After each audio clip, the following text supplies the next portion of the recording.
Hi there. My name is Dr. Marissa May. I'm on a mission to help students feel confident in their math class. And this video is just one of the resources I provide to help students do that. So, in this video, we're going to take a look at some of the operations around functions. And so I've chosen the function f of x is x squared minus 4x.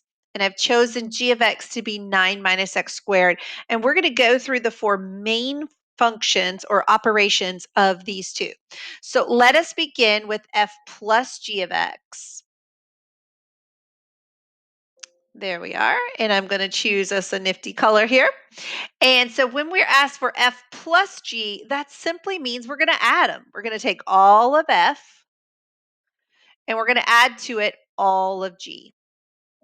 Now be sure and look for your like terms here. Remember, those are the same variable, same exponents. So I see that the x squareds actually cancel out, and I'm left with negative 4x plus 9. Pretty simple when you look at we're just adding them and looking for those like terms. Next, let's look at b here, which is f minus g of x. Now this one gets a little tricky because remember, with subtraction, order matters. So we want to make sure that we have our f of x first, and that when we subtract our g of x, we put it in parentheses. Now, I want you to think, why would it be important that that be in parentheses? Well, because we're going to have to distribute that negative to both the 9 and the negative x squared. So let's do that. I've got x squared minus 4x minus 9 plus x squared.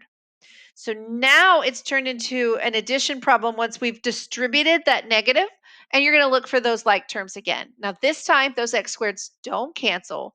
In fact, they're going to be added together, giving us 2x squared minus 4x minus 9. And that would be my answer to f minus g of x. Okay, just two more left. This time we're doing f times g. So you're going to take and put them in parentheses, f of x, and you're going to multiply by g of x.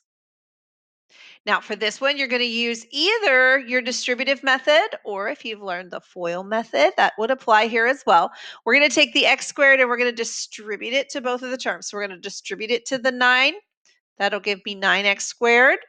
Then we're going to multiply the x squared times the negative x squared. That'll give me negative x to the 4th.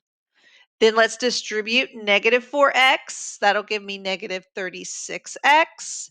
And then distribute the negative 4x, which would give me positive 4x cubed. Now look at your terms here.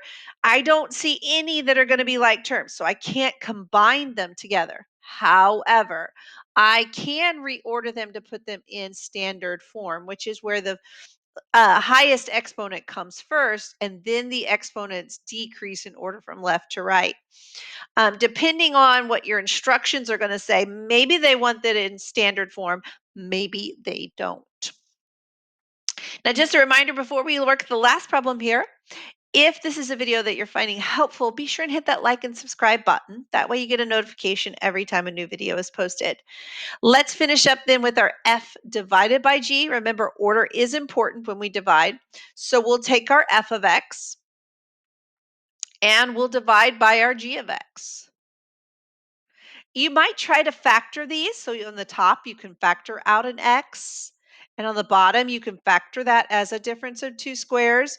But it's really not going to help you because nothing cancels from top to bottom. So we would leave it as this form. However, you do want to make a distinction because you have a division here. And you and I both know we can't divide by 0. I know that x cannot be 3 because that would make the second parenthesis 0. And I also know that x cannot be negative 3 because that would make this first parenthesis equal to 0. So many times when we see the f divided by g function, we see that also asking us for any restrictions that might be on that particular problem. So I hope this helps with your function operations. Bye for now.